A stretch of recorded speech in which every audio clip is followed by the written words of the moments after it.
Guys, gusto nyo bang malaman kung sino-sino ang bagong top fans nyo at kung paano sila pasalamatan?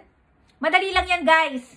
I-open ang professional dashboard, pumunta sa fan engagement, tap create post, story or reel.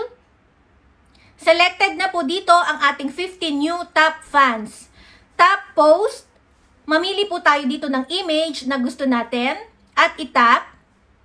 Tap continue.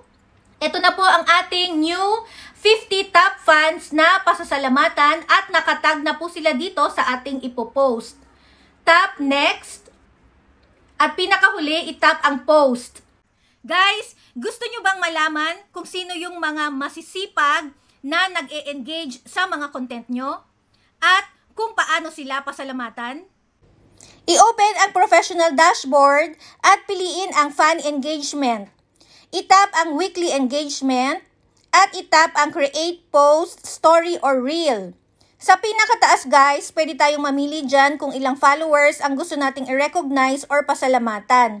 Pero dito tayo sa my format, sa my post, para 50 followers ang pwede nating piliin.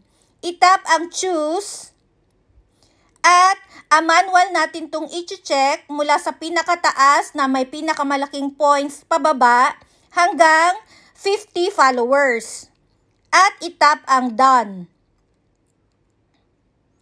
Itap ang post at mamili tayo ng image kung ano ang gusto natin. Tap continue.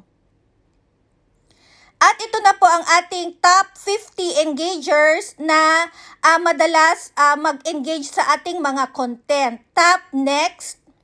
At pinakalas, itap ang post para ito ay ma-post sa ating timeline.